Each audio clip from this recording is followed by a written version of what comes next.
लेव व्यवस्था अध्याय 1। लेव व्यवस्था में हम विभिन्न बलिदानों और उनकी विधियों के बारे में पढ़ते हैं जो परमेश्वर के सन्मुख चढ़ाए जाते थे।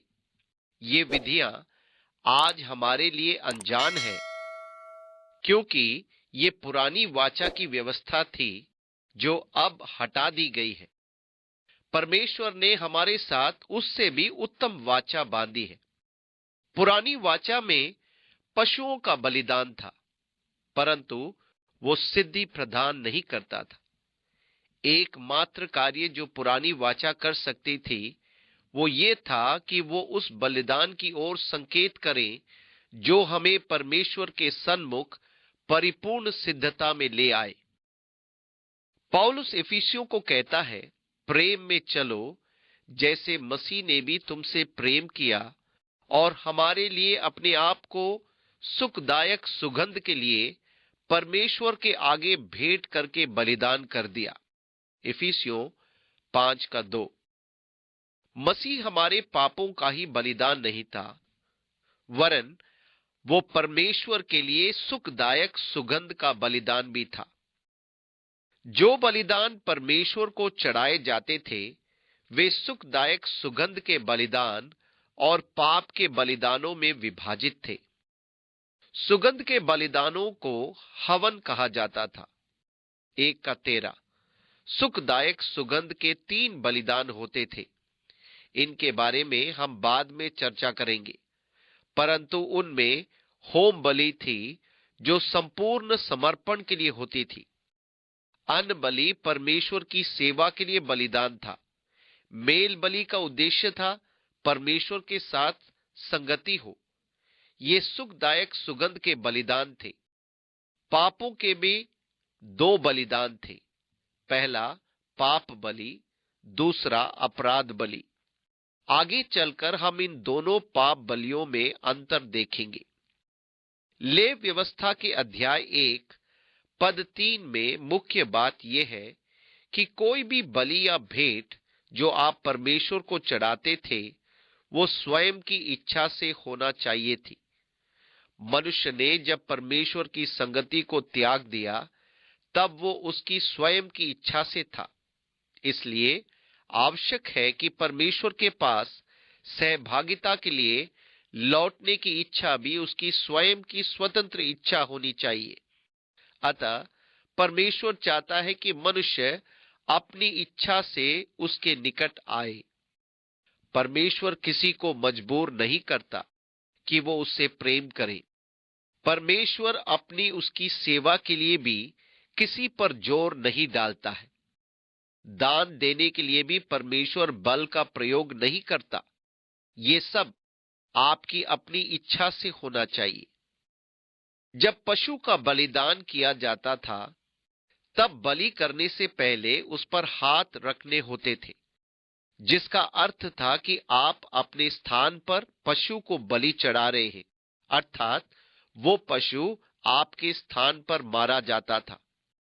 पाप या दोष बलि के समय पशु के सिर पर हाथ रखना होता था ताकि आपके पाप और दोष उस पशु पर चले जाए और वो आपके पापों के बदले बलि किया जाए।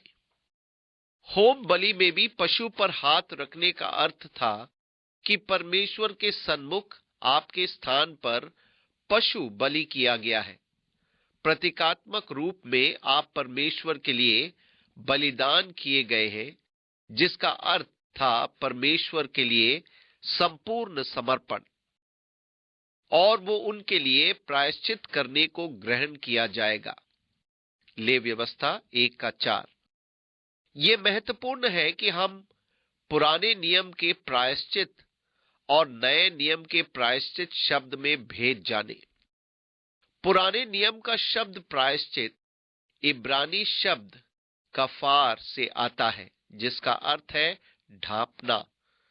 बैल और बकरों के लहू द्वारा पापों का धोया जाना असंभव है। वे कभी किसी के पाप नहीं मिटाते थे, परंतु पाप को ढांप देते थे।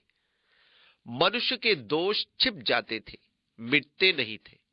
इसलिए पुराने नियम का प्रायश्चित शब्द जो इब्रानी भाषा के कफार शब्द से आया है, आपका अर्थ वास्तव में ढांपना है। नए नियम में यीशु मसीह के बलिदान द्वारा हमारे पाप सदा के लिए मिटा दिए गए हैं।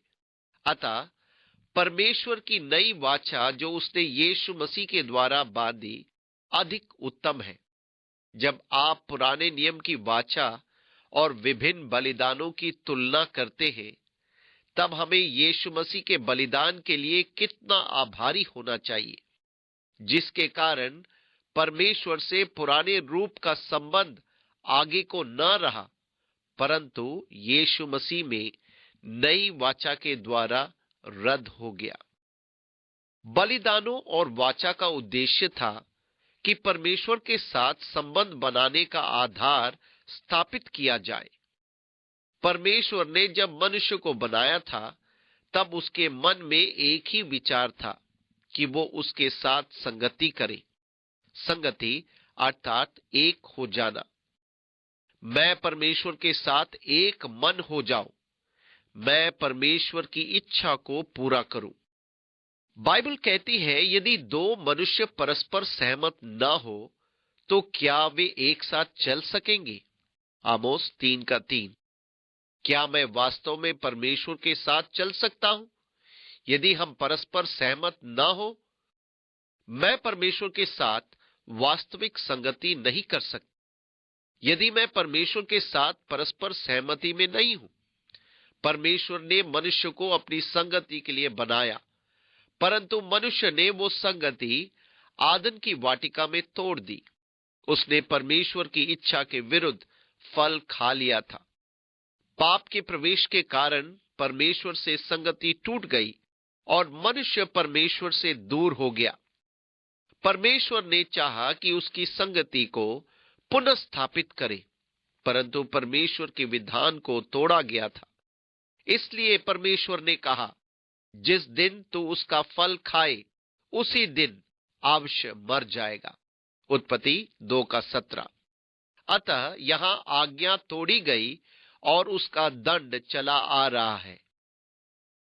मनुष्य को पुनः अपनी संगति में लाने के लिए परमेश्वर को एक विधान बनाना था।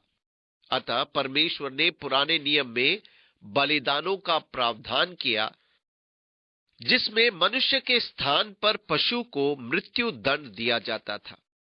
जैसे हम पहले कह चुके हैं, पशु के सिर पर हाथ रखने का अर्थ था कि आप अपने आप को उस पशु के स्थान पर रख रहे हैं, और जब वो पशु वध किया जाता था, तब उसकी मृत्यु आपके मृत्यु दंड का प्रतीक थी।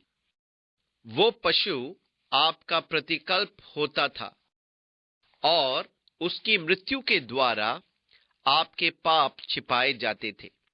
इस प्रकार आप दूसरी बार पाप करने तक परमेश्वर की संगति कर सकते थे। फिर से पाप करने पर आपको और एक पशु बलिदान करना होता था। अतः परमेश्वर के साथ सहभागिता बनाए रखने के लिए आपको धनवान होना और बहुत से पशु रखना आवश्यक था, अन्यथा आपका जीवन संकट में था।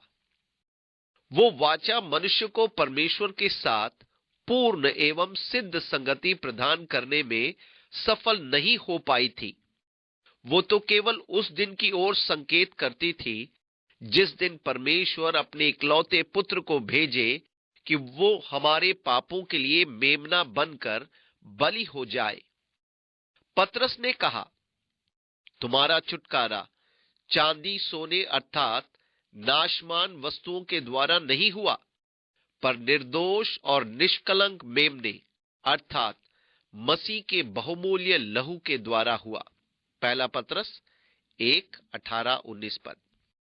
अतः जब हम इन बलिदानों के विषय में पढ़ते हैं, तब हमें यह समझ जाना चाहिए कि वे सब मसीह यीशु की ओर संकेत कर रहे हैं। वे कह रहे थे, हम वो नहीं है, हम ये काम नहीं कर सकते, एक आने वाला है जो ये काम करेगा। इस प्रकार वे सब मनुष्य का ध्यान उस सिद्ध भली की ओर ले जा रहे थे जो परमेश्वर मसीह यीशु के क्रूसीकरण द्वारा चढ़ाने वाला था। यीशु परमेश्वर के सामने उपस्थित है कि हमारा विलाप करे। नए नियम में प्रायश्चित का अर्थ एक हो जाना या कोइनोनिया, संगति है। अब मैं यीशु मसीह के द्वारा परमेश्वर के साथ एक हो गया हूं। उसके लहू से प्रायश्चित या मेरे पापों का प्रायश्चित संभव हुआ ताकि मैं परमेश्वर के साथ सुंदर संगति कर सकूं। बलिदानों के बारे में पढ़ते समय पहले अध्याय में होम बलि का उल्लेख है। होम बलि समर्पण की बलि थी।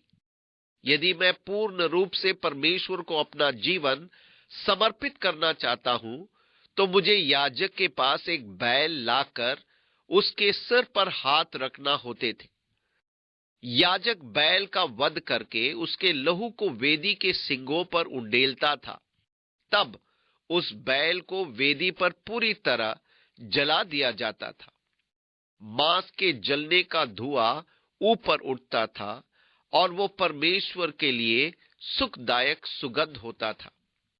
इस बलिदान का अर्थ ये हुआ कि जिस प्रकार बैल पूरी तरह जलाया गया, उसी प्रकार मैं भी परमेश्वर के लिए पूरी तरह समर्पित हूं। मैंने अपने जीवन का कोई भी क्षेत्र बनाकर नहीं रखा है। आजकल की समस्या ये है कि हम अपने जीवनों को पूर्ण रूप से समर्पित नहीं करते। हम अपने जीवन का कोई न कोई क्षेत्र परमेश्वर के समर्पण से बचाकर रख लेते हैं। मैं तुमसे परमेश्वर की दया स्मरण दिलाकर विनती करता हूं कि अपने शरीरों को जीवित और पवित्र और परमेश्वर को भावता हुआ बलिदान करके चढ़ाओ। यही तुम्हारी आत्मिक सेवा है। रोमियो 12:1। परमेश्वर चाहता है कि आप पूर्ण रूप से समर्पण करें, कुछ बचाकर ना रखें। इस बलिदान में आप बैल या मेढ़ा या यदि आप गरीब हो तो कबूतर को बलि चढ़ा सकते थे।